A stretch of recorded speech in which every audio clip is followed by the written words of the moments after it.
নমস্কাৰ এএন টেলিভিছনৰ প্ৰাইম নিউজত সমূহ দৰ্শকক স্বাগতম জনাই ষ্টুডিঅ'ত মই মীনাক্ষী শৰ্মা চাওহক কি তথ্যই দখল কৰিছে আজিৰ বাতৰি শিৰোনাম দ্বিতীয় পৰ্যায়ৰ লোকসভা নিৰ্বাচনী প্ৰচাৰৰ অন্তিম দিনা কেইবাটাও বিষয়ৰ ওপৰত ডিব্ৰুগড়ত বিজেপিৰ ৰাজ্যিক মুখপাত্ৰ সুভাষ দত্তৰ সংবাদমেল ডিব্ৰুগড়ত বিভিন্ন প্ৰান্তৰত হোৱা শিলাবৃষ্টিৰ ফলত কেইবাখনো গাঁৱৰ লগতে শতাধিক পৰিয়ালৰ বাসগৃহত হাহাকাৰ পৰিস্থিতি ডিব্ৰুগড়ত আজিৰ পৰা আৰম্ভ হোৱা কেন্দ্ৰীয় ৰঙালী বিহু সন্মিলনৰ প্ৰথম দিনত জাতি জনগোষ্ঠীৰ বাৰে ৰহণীয়া সাংস্কৃতিক শোভাযাত্ৰা এতিয়া বিতং বাতৰি ডিব্ৰুগড়ত বিভিন্ন প্ৰান্তৰত ভয়ংকৰ ধুমুহা আৰু শিল বৰষুণৰ তাণ্ডৱ পুৱতি নিশালৈকে ডিব্ৰুগড়ত বিভিন্ন প্ৰান্তৰত হোৱা বতাহ ধুমুহা বৰষুণ আৰু শিলাবৃষ্টিৰ ফলত কেইবাখনো গাঁৱৰ কেইবা শতাধিক পৰিয়ালৰ বাসগৃহত হাহাকাৰ পৰিস্থিতিৰ সৃষ্টি হৈছে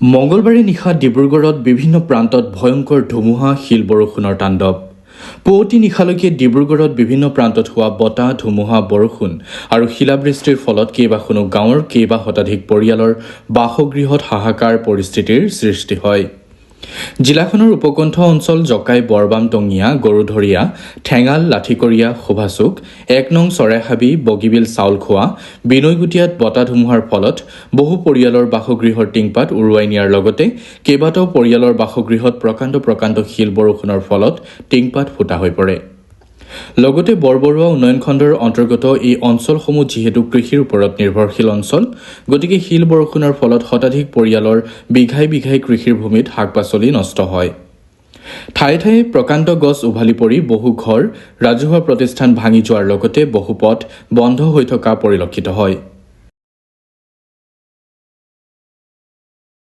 ৰাতি আমাৰ বতাহ ধুমুহা আহিলে গোটেই ঘৰ ভাঙি নিলে ভঁৰালৰ ধান তিতিলে গোহালি ভাঙিলে শুবলৈ জেগা নাইকিয়া হ'ল বস্তু পাতি চব তিতিলে পাকঘৰ ভাগিলে মুঠতে একোৱে নাই আৰু শিল ডাঙৰ শিল পৰিছে আজিও শিল এতিয়াও চোতালত আছেই পৰি পিনে কি ক'ব চৰকাৰ বা প্ৰশাসনক কি যোগদান জনাব চৰকাৰে কি পাৰে কি দিব পাৰে আমাক সহায় এটা যেনে তেনে কৰিব বুলি আশা ৰাখিলোঁ নিশা প্ৰায় 12:20 যোৱাৰ নিশা ভাগত এজাক কাল ধুমুহা লগতে বৃষ্টিপাতৰ লগতে শিলাবৃষ্টিৰে এই অঞ্চলটো মানে ধৰি লওক মধুপুৰ পৰা আদি কৰি গৰুধৰীয়া ঠেঙাল লাঠিকৰীয়া শোভাচুক এই অঞ্চলটো বৃহৎ অঞ্চল এটা ক্ষতি সাধন কৰিলে লগতে ৰাইজৰ বহুত ক্ষয়ক্ষতি হৈছে ঘৰ দুৱাৰ কৃষিভূমি ৰাইজে বহুত কষ্টৰে কৃষিভূমি খেতি পথাৰ কৰিছিলে সেই খেতিও অনিষ্ট কৰিছে লগতে ঘৰবিলাক টিং যি শিল পৰি ফুটা কৰিছে এইধৰণে ভঁৰাল অনিষ্ট কৰিছে গোহালি গৰু থকা ঘৰ অনিষ্ট কৰিছে আৰু বিভিন্ন ধৰণৰ বহুত ৰাইজৰ অঞ্চলটো ক্ষতি হৈছে আৰু পুৱা ভাগত আমাৰ মাননীয় বিধায়ক চক্ৰধৰ গগৈদেৱে এই অভাজনক এটা ফোন কল কৰিছিলে আৰু তেখেতে ক্ষয়ক্ষতি বুজ লৈছে আৰু তেখেতে চৰকাৰক সম্পূৰ্ণভাৱে এইখিনি তথ্য জনাম বুলি আমাক অৱগত কৰিছে মই ঠেঙাল গাঁওবুঢ়া হৈ ৰাইজক কৈছোঁ যে গেটে আজি শিলাবৃষ্টি ঠেঙাল গাঁৱৰ ৰাইজক ঘৰ প্ৰায় 50 ঘৰলৈ বেছি মানে একেবাৰে ডেমেজ হৈ গ'ল আৰু টিং ফুটালেতো প্ৰায় গোটেই গাঁৱৰ ৰাইজে গোহালি আৰু পাকঘৰ আৰু শাক পাচলি এনেকৈ কৰি আদি কৰি ঠেঙাল নগাঁও হিলৈ বাম আৰু গৈপুৰ আৰু গৌধিয়ালৈকে এইখিনি মোৰ যিখিনি ইয়াতে কিছুমান গোটেইখিনি তামোল গছ গছনি যিমান যি হয় চব মানে অনিষ্ট কৰিছে আৰু ঘৰটো বেয়া হৈছেই লগতে টিংপাত প্ৰায় মানুহ ঘৰতে উৰুৱাই নিছে টিংপাত বাকী মই জনাটো প্ৰায় 50 ঘৰটো ওপৰ মানে একদম বেছি মানে ক্ষতি হৈছে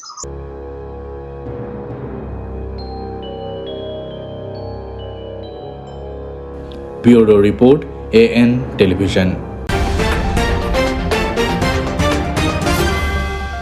সদৌ ডিব্ৰুগড় ছাত্ৰ সন্থাৰ উদ্যোগত আৰু ডিব্ৰুগড়বাসী ৰাইজৰ সহযোগত আজিৰ পৰা চৌকিডিঙি খেলপথাৰত 4 দিনীয়াকৈ অনুষ্ঠিত হৈছে কেন্দ্ৰীয় ৰঙালী বিহু সন্মিলন। অনুষ্ঠানত আছুৰ কেন্দ্ৰীয় সমিতিৰ সম্পাদক শংকৰজ্যোতি বৰুৱাৰ লগতে অভিনয় জগতৰ কেইবাজনো বিশিষ্ট অভিনেতা অভিনেত্ৰীয়ে অংশগ্ৰহণ কৰে। সদৌ ডিব্ৰুগড় ছাত্ৰ সন্থাৰ উদ্যোগত আৰু ডিব্ৰুগড়বাসী ৰাইজৰ সহযোগত আজিৰে পৰা চৌকিডিঙি খেলপথাৰত 4 দিনীয়াকৈ অনুষ্ঠিত হৈছে কেন্দ্ৰীয় ৰঙালী বিহু সন্মিলন। পুৱাৰ ভাগত পতাকা উত্তোলন স্মৃতি তৰ্পণ কৰাৰ পাছতে জাতি জনগোষ্ঠীৰ বাৰেৰহণীয়া সাংস্কৃতিক শোভাযাত্ৰা বাহিৰ কৰে।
অনুষ্ঠানত আছুৰ কেন্দ্ৰীয় সমিতিৰ সম্পাদক শংকৰজ্যোতি বৰুৱাৰ লগতে অভিনয় জগতৰ কেইবাজনো বিশিষ্ট অভিনেতা অভিনেত্ৰীয়ে অংশগ্ৰহণ কৰে।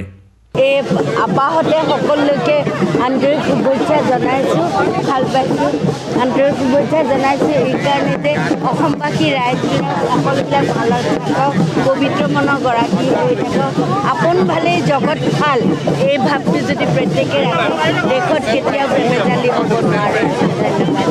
ধন্যবাদ। ডিব্ৰুগড় ছাত্ৰ সন্থাৰ উদ্যোগত ইয়াত ছাত্ৰ সন্থাৰ পৰিয়ালটোৱে ঐতিহাসিকভাৱে চৌকিডিঙি খেলপথাৰত আমি 4 দিনীয়া কাৰ্যসূচীৰে বিহু আয়োজন কৰিছোঁ। আজি প্ৰথমটো দিন সাংস্কৃতিক শোভাযাত্ৰা বাহিৰ কৰা হৈছে। জাতি ধৰ্ম বৰ্ণ ভাষা নিৰ্বিশেষে আমি ইয়াত বাস কৰা সকলো জাতি জনগোষ্ঠীয়ে শান্তি সম্প্ৰীতি আৰু একতাৰে যে জীয়াই আছোঁ সেই বাৰ্তা সমগ্ৰ অসমলৈ প্ৰেৰণ কৰিব বিচাৰিছোঁ। আৰু আমি 4টা দিনৰ কাৰ্যসূচীত সমগ্ৰ ডিব্ৰুগড়বাসী ৰাইজৰ সহায় সহযোগিতা আৰু দিহা পৰামৰ্শ আমি কামনা কৰিছোঁ। মই ডিব্ৰুগড় জিলাৰ ল'ৰা আৰু ডিব্ৰুগড়লৈ অহা আচলতে এইটো এটা আচলতে মোৰ কাৰণে সৌভাগ্যৰ কথা। আৰু এইবাৰ যোৱা বছৰ আহিছিলোঁ এখন বিহুলৈ, এইবছৰো আহিছোঁ। আৰু ইয়াত যি আমাৰ আজি সাংস্কৃতিক শোভাযাত্ৰা অংশগ্ৰহণ কৰিব পাৰিছোঁ, তাত আমাৰ যিমানবিলাক ডিব্ৰুগড়বাসী ৰাইজে অংশগ্ৰহণ কৰিছে বিভিন্ন জাতি জনগোষ্ঠী ভাষাভাষী লোকসকলে। আৰু সদায় এনেদৰে থাকিবলৈ বিচাৰোঁ, ৰাইজৰ মাজত থাকিবলৈ বিচাৰোঁ। গতিকে ৰঙালী আমাৰ বহাগৰ মাহ, গতিকে অসমীয়া নৱবৰ্ষটো আপোনালোকে সকলোৱে পাৰ হওক। ডিব্ৰুগড়ৰ পৰা আইনুলৰ সহযোগত জয় ইছলামৰ ৰিপৰ্ট AN টেলিভিছন। আহিছোঁ পৰৱৰ্তী বাতৰিলৈ। দ্বিতীয় পৰ্যায়ৰ নিৰ্বাচনী প্ৰচাৰৰ উদ্দেশ্যে বুধবাৰে শিলচৰত কেন্দ্ৰীয় মন্ত্ৰী সৰ্বানন্দ সোণোৱালে বিজেপি প্ৰাৰ্থী পৰিমল শুক্লবৈদ্যৰ সমৰ্থনত উলিওৱা এক ৰেলীত অংশগ্ৰহণ কৰে। প্ৰায় 5,000 বাইক লৈ 10,000 বিজেপি কৰ্মীয়ে ৰেলীত অংশগ্ৰহণ কৰে। দ্বিতীয় পৰ্যায়ৰ নিৰ্বাচনী প্ৰচাৰৰ উদ্দেশ্যে বুধবাৰে অন্তিম দিনা শিলচৰত এক বিশাল বাইক ৰেলীত অংশগ্ৰহণ কৰে কেন্দ্ৰীয় মন্ত্ৰী সৰ্বানন্দ সোণোৱালে। বিজেপি প্ৰাৰ্থী পৰিমল শুক্লবৈদ্যৰ সমৰ্থনত উলিওৱা এই ৰেলীত প্ৰায় 5,000 বাইক লৈ 10,000 বিজেপি কৰ্মীয়ে অংশগ্ৰহণ কৰে। তাৰাপুৰ ইণ্ডিয়া ক্লাবৰ পৰা যাত্ৰা আৰম্ভ কৰা বাইক ৰেলীক প্ৰতিনিধিত্ব কৰে কেন্দ্ৰীয় মন্ত্ৰী সৰ্বানন্দ সোণোৱালে। জিলা বিজেপিৰ সভাপতি বিমলেন্দু ৰয়সহ যুৱ মৰ্চা আৰু বিজেপিৰ বিভিন্ন গোটৰ কৰ্মীসকলে ৰেলীত অংশগ্ৰহণ কৰে। বাইক ৰেলী তাৰাপুৰ চিৰুকান্দি হৈ নেশ্যনেল হাইৱে পইণ্টত সমাপ্ত হয়। ইফালে মোদী চৰকাৰৰ 10 বছৰীয়া শাসনকালত বৰাকৰ লোক অত্যন্ত আনন্দিত হোৱা পৰিলক্ষিত হয়। বৰাকৰ 2গৰাকী দলীয় প্ৰাৰ্থীক জয়ী কৰিবলৈ এইদৰে ওলাই আহি আজি বাইক ৰেলীত অংশগ্ৰহণ কৰা বুলি মন্তব্য কৰে সৰ্বানন্দ সোণোৱালে। News desk AN television.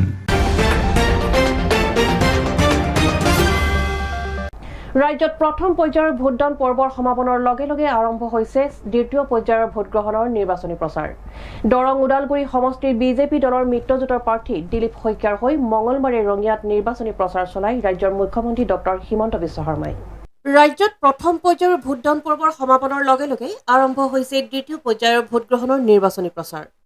Darrang Udalguri সমষ্টিৰ বিজেপি দলৰ মিত্ৰজোঁটৰ প্ৰাৰ্থী দিলীপ শইকীয়াৰ হৈ মঙলবাৰে ৰঙিয়াত নিৰ্বাচনী প্ৰচাৰ চলাই ৰাজ্যৰ মুখ্যমন্ত্ৰী ডক্টৰ হিমন্ত বিশ্ব শৰ্মাই। ইয়াকে লৈ ৰঙিয়াৰ ক্ৰীড়া খেলপথাৰত এক নিৰ্বাচনী প্ৰচাৰ সভাত মুখ্যমন্ত্ৰীগৰাকীয়ে লাখপতি বাইদেউৰ আঁচনিৰ জৰিয়তে বিকাশ যাত্ৰাৰ এক ভাষণ আগবঢ়ায়। তদুপৰি অনাগত ২৬ এপ্ৰিলৰ ভোটদান কাৰ্যসূচীত দৰং ওদালগুৰি সমষ্টিৰ প্ৰাৰ্থী দিলীপ শইকীয়াক বিপুল ভোটত জয়ী কৰাবলৈ ৰাইজক উদ্দেশ্যি অনুৰোধ জনায়। সন্ধিয়া ৬ বজাত বিশাল ৰোড শ্বত অংশগ্ৰহণ কৰে মুখ্যমন্ত্ৰীগৰাকীয়ে। আজিৰ এই নিৰ্বাচনী প্ৰচাৰত মুখ্যমন্ত্ৰীক সংগ দিয়ে প্ৰাৰ্থী দিলীপ শইকীয়া, ৰাজ্যিক বিজেপিৰ সভাপতি তথা স্থানীয় বিধায়ক ভৱেশ কলিতাৰ উপৰিও স্থানীয় দলীয় কাৰ্যকৰ্তা আৰু অগণন ৰাইজে। News desk AN television. এইখিনিতে সময় এটি চমু বাণিজ্যিক বিৰতিৰ পাছত পুনৰ উভতিম। চাই থাকক AN টেলিভিজন। আপোনাৰ আপোন চহৰ ডিব্ৰুগড়ত এঞ্জিলা এণ্টাৰপ্ৰাইজে আনিছে এটি সোণালী সুযোগ। প্ৰয়োজনীয়তা মাত্ৰ এখন নিজৰ e rickshaw and opportunity to earn limitless money. অধিক জানিবলৈ যোগাযোগ কৰক 9085585200 আৰু 7002275263।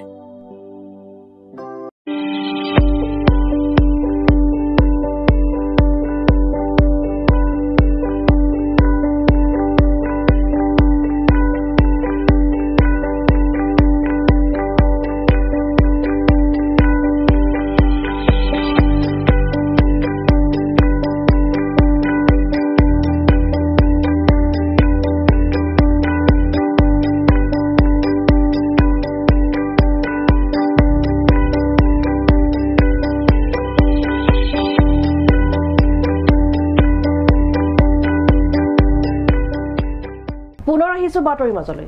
অন্যহাতে মঙলবাৰে নগাঁৱত বিজেপি প্ৰাৰ্থী সুৰেশ বৰাৰ হৈ বিশাল ৰোড শ্বত অংশগ্ৰহণ মন্ত্ৰী পীযুষ হাজৰিকাৰ। নগাঁও চহৰৰ মাজেৰে উলিওৱা এই ৰোড শ্বত অংশ ল'বলৈ দলে বলে কেইবা সহস্ৰাধিক লোক ওলাই অহা পৰিলক্ষিত হয়। মঙলবাৰে নগাঁৱত বিজেপি প্ৰাৰ্থী সুৰেশ বৰাৰ হৈ বিশাল ৰোড শ্বত অংশগ্ৰহণ কৰে মন্ত্ৰী পীযুষ হাজৰিকাই। নগাঁও চহৰৰ মাজেৰে উলিওৱা এই ৰোড শ্বত অংশ ল'বলৈ দলে বলে কেইবা সহস্ৰাধিক লোক ওলাই অহা পৰিলক্ষিত হয়। দলৰ নেতা কৰ্মী তথা সমৰ্থকসকলে বিজেপিৰ জয়ধ্বনি দি ৰেলী বাহিৰ কৰে। এই ৰোড শ্বত মন্ত্ৰী পীযুষ হাজৰিকাক সংগ দিয়ে বিধায়ক ৰূপক শৰ্মাৰ লগতে প্ৰাৰ্থী সুৰেশ বৰাই। মন্ত্ৰীগৰাকীয়ে কয় যে সুৰেশ বৰাৰ জয় নিশ্চিত। News desk AN television.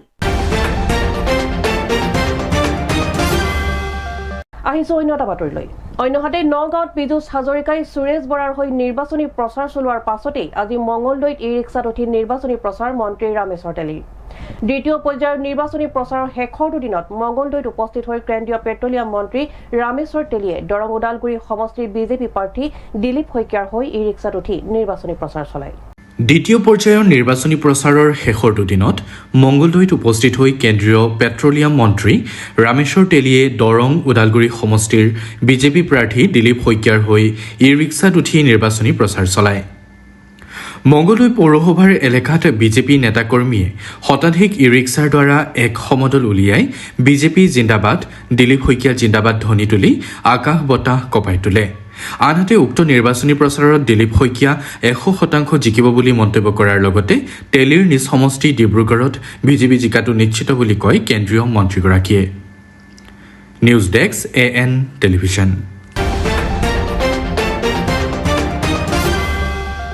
আজিৰ শেষৰটো বাতৰি।